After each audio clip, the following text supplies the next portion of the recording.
Alright guys, welcome to a new video I'm going to try and do. This here is my next build. The 4 Horsemen YouTube I've been following, building along with them. This is the March build. The theme of this build is shiny paint. But what I'm going to show you today is how I drill them apart. So I've done quite a bit of experimenting. Best way I've found to do it is by hand, believe it or not. So I'm going to show you with these 2 bits and my little handheld screwdriver how I do it. So I'll try to do this as best I can on the camera. Just get right into the center and apply a little bit of pressure and twist at the same time. Get the center of this guy drilled out pretty easily.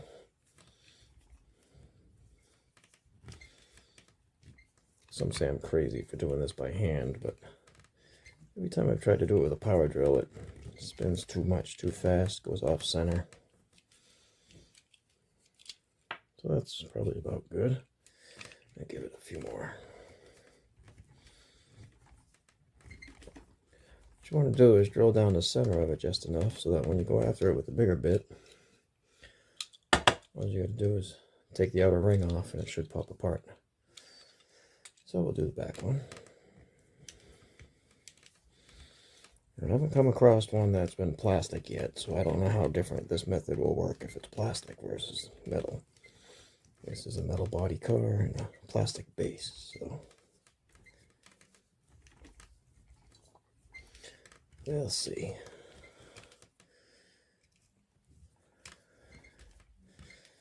Alright, so I think that's good enough. I'm not sure if you can see on the camera there how deep that actually is, but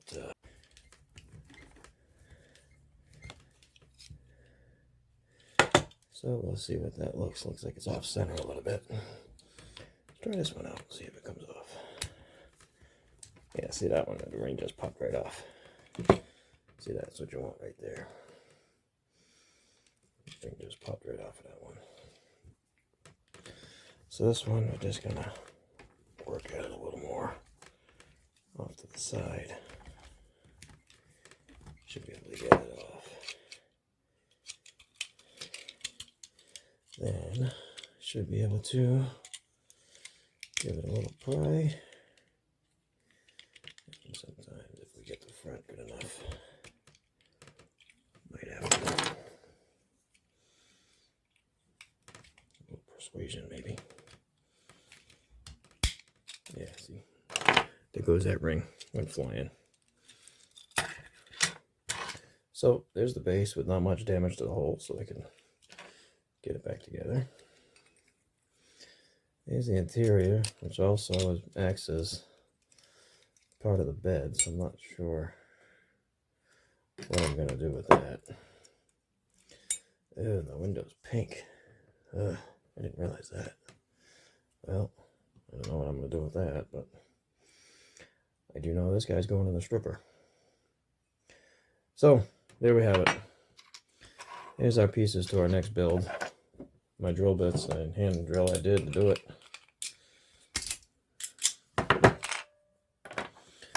Again, the sizes are 1/8 and 5/32 with a little hand drill.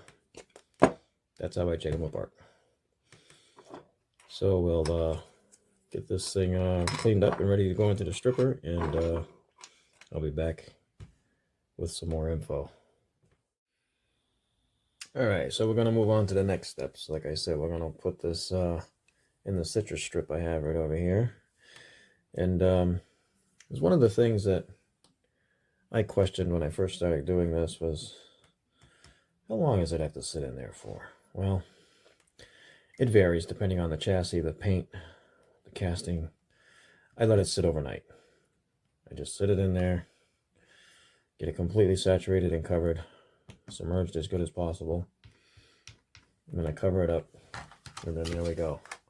It'll sit over there, sit in there 24 hours or so.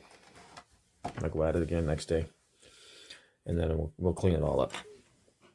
Next, we're going to talk about wheels. I'm going to show you how I went ahead and took the wheels off of this thing. This is a plastic base, so it's relatively simple. There's little tabs right here that we just pry back, pull them back, boop, and the wheels pop right off. So I had already previously done this off camera, but to show you, I just pry that back and pry one of those two forward, and it pops right off. There's several different ways to do it. I've seen people do it by heating it up. You just melt it, get it soft, and then the wheels pop right off. But I plan to use the same spots.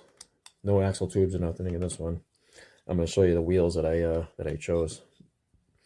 So I'll be able to put those right back in there and glue them into place nicely. This is going to get painted black and detailed. This, I believe, is going to be a nice gloss black. I've done some research. I have some ideas. I have a spare one over here I'm going to do some experimenting with to see if my idea is going to work. But we're going to work on changing that color.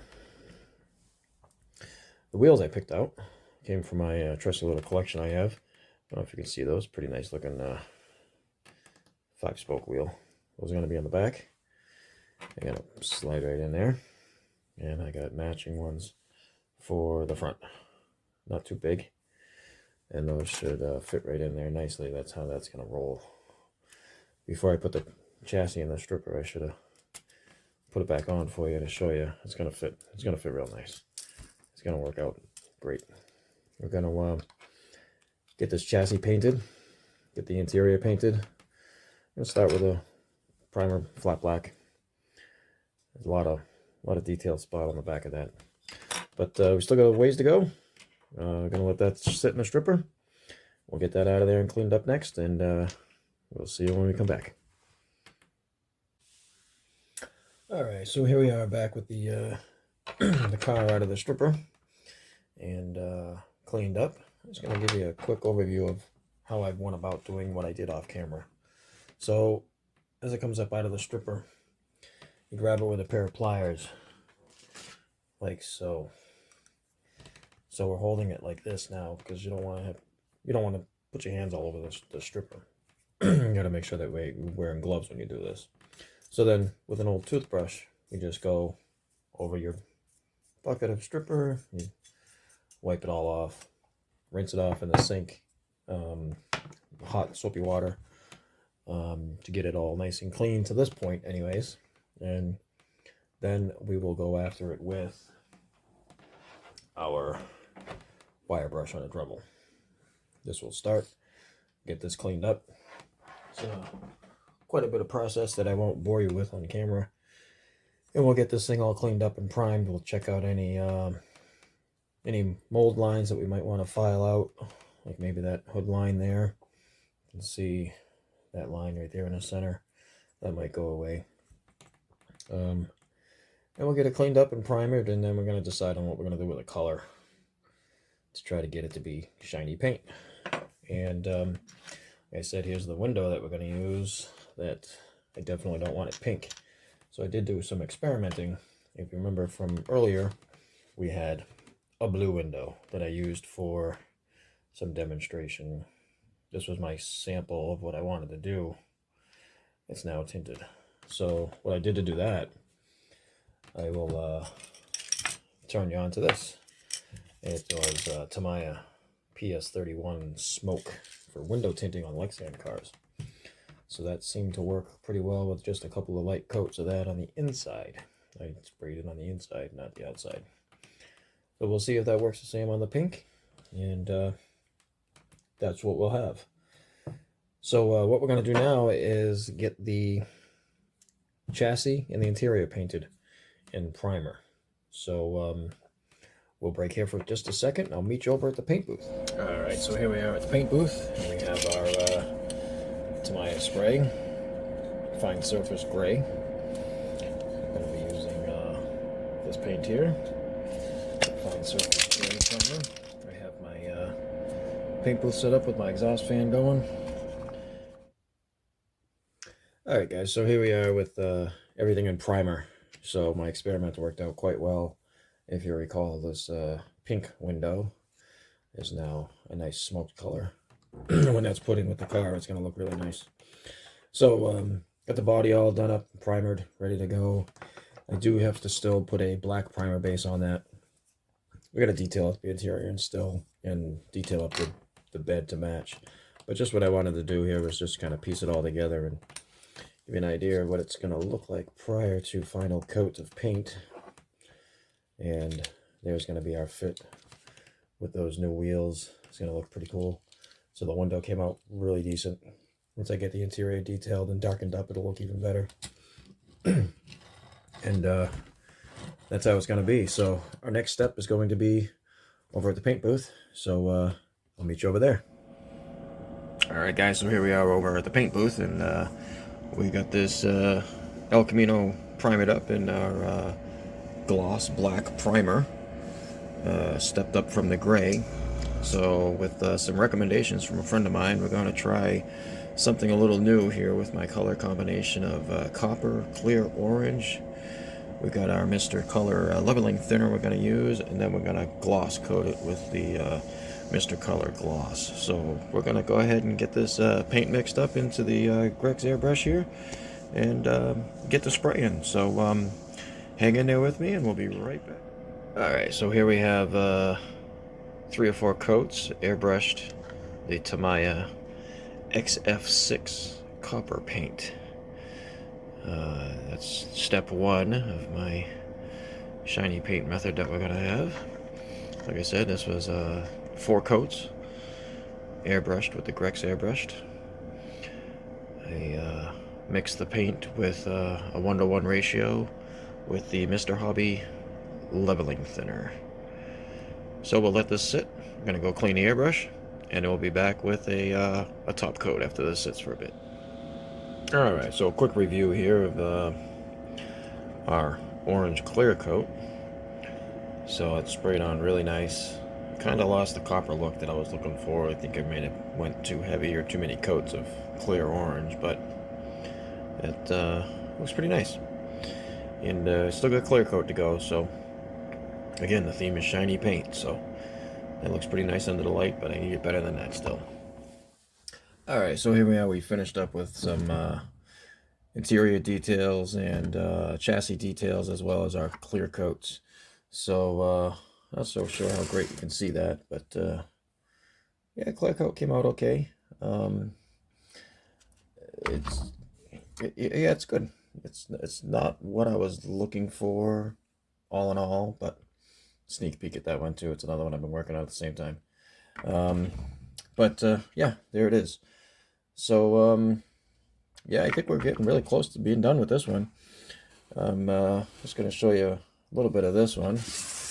Change my camera angle there so you can see better. So I just did a little bit of detail there in the interior.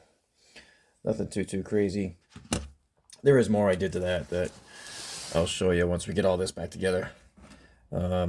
So we're just going to get on back over to the workbench and get this thing attached back together as one piece, and we'll give a reveal of what our final product look is for shiny paint for the 4 Horsemen for March 2021. Hang on. Alright guys, so here we are at the back at the workbench for our reveal for the March 2021 4 Horsemen shiny paint reveal. This here is what we started with, the Art Cars Chevy El Camino. So we're going to go ahead and get this thing on off of the turntable, and we're going to bring it down off of our lift and get that on out of here. And we're going to bring in the reveal of our finished results coming in on the trailer here. We're going to get this thing over here, get it down off of the trailer, get up on the lift, and get it here on display for you. Go ahead and get that lift out of the way. So here is our final results of shiny paint March 2021. Four Horsemen build. Not exactly the color that I was going for, but I really like it. End result came out pretty good. If you recall, the biggest thing I was concerned about was that windscreen. That was pink when we started, if you remember. So we experimented with some things, and we came up with a smoke detail, and we tinted the window up nicely. We didn't do a whole heck of a lot as far as paint goes. I can show you a couple of things right here in the front. We detailed up the lights with the directionals. You see the interior detail that we did earlier, it was just a little bit of gold trim on the seats and the steering wheel, but we did get that gloss black bed liner going on there. We kept the bumpers and the grille black. We detailed up the exhaust and the drivetrain underneath, as well as the exhaust tips, and you can barely see it there on the camera, the red tail lights that we took care of. So there is our final results for the 2020 March release. Four Horsemen shiny paint. Really appreciate everybody that is subscribed. I'd like to send a special thanks out to Cole over at Kuda's Diecast Customs. If you have not checked out his channel yet, please get on over there and do so. He has been a tremendous amount of help. Check out Diecast Graveyard. Paul over there at Diecast Graveyard has a ton of stuff going on. He's got some awesome tips. I've learned a lot from that gentleman. And everybody else that's subscribed, I really appreciate it. I can't thank you all enough. So please, if you've really liked this video, give me a thumbs up, a like, a share. Leave me a comment. I love to see all the comments. Thanks again, guys, and we'll see you on the next build.